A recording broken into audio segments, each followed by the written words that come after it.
जय श्री श्याम। कौन है ये लड़का? मेरा कितना पीछा करता है। क्या उसको कोई काम धंधा नहीं है? जब देखो तब मेरा पीछा करता है।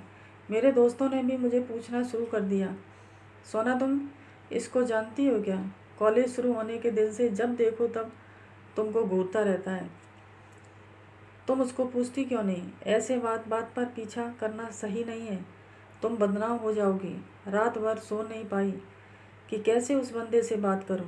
लोकल बस में भी मेरे पीछे बैठ जाता है। लाइब्रेरी में भी मेरे सामने बैठ के मुझे बिना पलके झपकाए देखता रहता है। मैं फर्स्ट ईयर की लड़की थी और वो सेकंड ईयर का था। सीनियर्स के साथ तो बात करने में भी डर लगता था। एक दिन वो हॉस्टल के सामने सुबह सुबह आ गया मुझे मिलने को। जैसे ही मुझे खबर मिली, ऊपर की खिड़की से झाँका तो वो नीचे एक पेड़ के पास खड़े होकर मेरा इंतज़ार कर रहा था। मेरा तो दिमाग ही काम करना बंद कर दिया। लड़कों से मैं ज़्यादा बात नहीं करती थी, इसलिए ऊपर से उस लड़के का नाम भी मुझे पता नहीं था। गहरी सांस ली और घबराहट के साथ नीचे आई। मुझे देखते ही उस लड़के का बॉडी लैंग्वेज ठीक हो गया। मैं भी थोड़ा धीरे धीरे से पूछी कि क्या हुआ भैया, मुझे क्यों याद किया? कुछ काम था। वो ज़ोर से हंसने लगा। बोला, तुम कितनी बार मुझे राखी बांधे हो जो भैया बुला रही हो। मैं तुम्हारा कोई भाई नहीं हूँ। तुम मुझे बहुत अच्छी लगी। तुम्हें देखने के बाद मैं अपने आप को तुमसे मिलने से रोक नहीं पाया। कुछ तो कशिश है तुम में जो मुझे तुम्हारी ओर आकर्षित करता है। 2 दिन की मोहलत देता हूँ। मुझे सोच समझ के जवाब देना कि तुम मुझे चाहती हो कि नहीं। ये बोल के वो उधर से चला गया।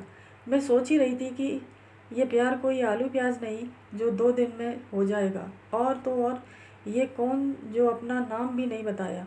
बड़ा अजीब लड़का है। मैं अपने कमरे में वापस चली गई, लेकिन उसकी बातें मुझे बहुत परेशान कर रही थी। अब तो वो मुझे देख के मुस्कुराना भी चालू कर दिया। अचानक 2 दिन बाद लाइब्रेरी में मेरे सामने आके बैठ गया और मुझे पूछने लगा, सोना क्या सोची तुम हमारे रिश्ते के बारे में? अब तुम्हारे बगैर रहा नहीं जाता। मुझे बहुत गुस्सा आया और भड़क उठी कि एक तो तुम मेरे बारे में, मेरे ख़ानदान के बारे में पीएचडी करके रखे हो, और एक मैं हूँ जिसे तुम्हारा नाम तक पता नहीं। और जनाब, ये प्यार कोई गुड्डे गुड़िया का खेल नहीं जो तुरंत हो जाएगा। मेरी बातों को बीच से काट के बोला वो, देखिए मैडम, मेरा नाम अभी है। मैं सेकेंड ईयर कंप्यूटर साइंस का छात्र हूँ, और रही मेरे परिवार की जानकारी तो मैं तुम्हारा जवाब सुनने के बाद दूंगा। मैं बोली, ये क्या बदतमीजी हो रही है? सबके सामने अपने झूठे लगाव और शरीर की भूख को प्यार का नाम मत दो। सबके सामने उसका पूरा तमाशा बन गया था। फर्स्ट सेमेस्टर एग्ज़ाम आ रहे थे। पढ़ाई में मन भी नहीं लग रहा था। अभी ने मुझे फॉलो करना भी बंद कर दिया था। उड़ती उड़ती खबर मिली कि उसके प्यार का बहुत अपमान हो गया था मुझसे, इसलिए वह दुखी हुआ था। अकेले एक दिन लाइब्रेरी से आ रही थी। दोनों आमने सामने हो गए। अभी मेरा हाथ पकड़कर एक किनारे खींच के ले गया और मेरे चेहरे के एकदम करीब आके बोला, इतना सस्ता बना दिया तुमने मेरे प्यार को। ज़िंदगी भर मेरे जैसा प्यार करने वाला तुमको नहीं मिलेगा। तरसोगी तुम मेरे प्यार के लिए। मेरे आंखों में आंसू बह रहे थे। उस दिन के बाद उनकी यादें मुझे बहुत परेशान करने लगी थी। पढ़ाई में ध्यान नहीं दे पा रही थी। एग्ज़ाम ख़त्म भी हो गया और रिजल्ट के दिन पता चला कि मेरे बहुत कम नंबर आए थे। बहुत दुख हुआ। अब ठान लिया कि इस चीज़ का असर पढ़ाई में नहीं आना चाहिए। फाइनल ईयर स्टूडेंट्स की फेयरवेल की डेट नज़दीक आ रही थी। मुझे उसमें गाना गाना था। मेरी आवाज़ बहुत अच्छी थी। उस दिन इतने लोगों में मुझे बस अभी का चेहरा दिख रहा था। हमेशा की तरह मैं अपना पसंदीदा गाना में तेरे बिना ज़िंदगी से कोई शिकवा तो नहीं गाना गा रही थी। पहले जब भी गाती थी बहुत खुश होके गाती थी, लेकिन आज ये गाना मेरे आंसुओं के साथ निकल रहे थे। गाने की समाप्ति पर तालियों की आवाज़ से हॉल गूंज रहा था। मैं और प्रोग्राम में बैठ नहीं पाई, सीधे हॉस्टल के लिए चल दी, लेकिन रास्ते में अभी मिल गया और बोला, सोना तुम ये गाना बहुत अच्छा गाई हो। ये मेरा पसंदीदा गाना है। मैं चुपचाप वहाँ से निकल गई। कुछ दिन बाद मेरे दोस्तों से ये खबर मिली कि आजकल अभी के कमरे से यही गाना सुनने को मिलता है। लगता है फिल्म इंडस्ट्री में और कोई गाना है ही नहीं। अब तो ऐसा हो गया था कि जब भी कोई प्रोग्राम होता था वही गाने की मांग होती थी।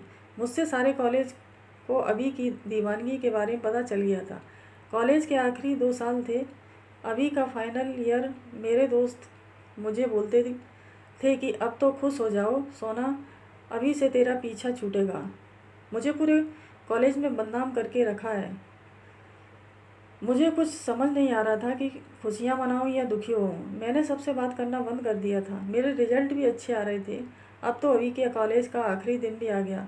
अभी ने एक दिन मुझे एक खत भेजा जिसमें उसने मुझे गाना गाने के लिए बोला था, और वो भी हमेशा की तरह। तेरे बिना ज़िंदगी से कोई शिकवा तो नहीं वाला मन बहुत भारी भारी सा था। जब सबके सामने मंच पे गई, तालियों की आवाज़ से मुझे सब उत्साहित करने लगे। उस दिन मेरे गाने में अभी के लिए मेरा प्यार दिख रहा था। गाना खत्म हुआ तो देखा कि अभी उधर नहीं थे। उन्हें ढूंढने बाहर निकली। थोड़े आगे जैसे ही अभी मुझे दिखाई दिए तो वो मुझे देख के एक छोटे से बच्चे की तरह रोने लगे। मेरे पास आके मुझे सीने से कस के लगा लिए। मैं उनको बोली, अभी तुम्हारे आगे ज़िंदगी के लिए बहुत सारी शुभकामनाएं। वो बोले, सोना, क्या तुम मेरी कभी भी नहीं बन पाओगी? मैं बोली कि मेरे घर में मेरी एक छोटी बहन है और मेरे माता पिता को ये सब कतई मंजूर नहीं होगा। ठीक है सोना, तुम अभी इधर से चली जाओ, नहीं तो मैं अपना होश खो दूंगा। कभी भी मेरी ज़रूरत पड़े एक आवाज़ दे के देखना, मैं तुम्हारे पास आ जाऊंगा। मेरा आखिरी साल बहुत लंबा और अकेलेपन से गुजरा। जैसे ही कॉलेज खत्म हुआ, घर में शादी की बात शुरू हो गई। थोड़ी सांवली रंग की थी तो लड़के पसंद नहीं कर रहे थे। सबको तो गोरी पत्नी चाहिए होता है। मेरा अभी था जो मेरे पे जान छिड़कता था। पापा ने एक आईएएस ऑफिसर के साथ अच्छे दहेज देकर मेरा सौदा कर दिया। इन 1.5 सालों में कभी भी अभी से बात नहीं हुई थी। शादी को 2 दिन थे। पता नहीं अभी की बात याद आई। उसको फ़ोन लगाया और उसकी आवाज़ सुनते ही मैं रो पड़ी। इतने में वो खुद बोल पड़ा, सोना कैसी हो? मैं बोली, अभी क्या तुम मुझे थोड़े समय के लिए मिल सकते हो? वो दिल्ली और बेंगलोर मुझे मिलने पहुँचे। एक होटल में ठहरा था मेरा अभी। मैं घर से कुछ बहाना बना के होटल पहुँच गई। उन्हें देखते ही उनकी बाहों में लिपट कर ज़ोर से रोने लगी और बोलती रही कि तुमने मुझे श्राप क्यों दिया? अभी कि मेरे प्यार को तरसोगी और सारी ज़िंदगी मुझे प्यार नसीब नहीं होगा। देखो ना, कल मेरी शादी है और मैं तो तुमको दिल दे बैठी हूँ। किसी और की होने से पहले तुम्हारी होना चाहती हूँ। उस समय दोनों में बस एक दूसरे की प्रति समर्पित थे। बस दोनों ऐसे प्रेम में खो गए कि वो ही कुछ समय में सातों जन्म का साथ जी लिए। इस बीच 8 साल गुजर गए। अभी को बेंगलोर के एक स्कूल में एनुअल डे के प्रोग्राम में मुख्य अतिथि का निमंत्रण आया था।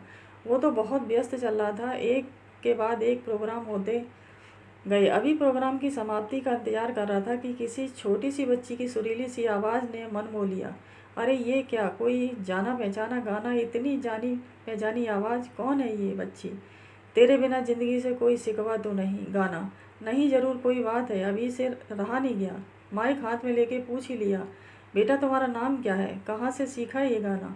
मैं सानू हूँ अंकल, ये गाना मेरी माँ गाती थी हमेशा। कहा है तुम्हारी माँ?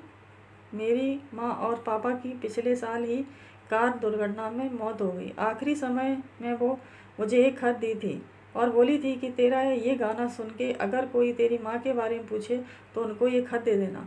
अभी ने उस बच्ची के घर जाकर खत लिया। जैसे ही उसने उस खत को खोला तो उसमें ये लिखा था कि अभी सानू हमारी बेटी है। ये बात बस तुम जानते हो और मैं। मुझे ये भी मालूम है कि ये गाना आज भी हम दोनों को जोड़ के रखा है और हमेशा रखेगा। अपनी बच्ची का ध्यान रखना, तुम्हारी सोना। खत के पढ़ने के बाद जब अभी उस प्यारी सी बच्ची की तरफ देखा तो ऐसा प्रतीत हो रहा जैसे सोना मुस्कुरा के बोल रही हो, लो अब मैं आ गई तुम्हारे पास हमेशा के लिए।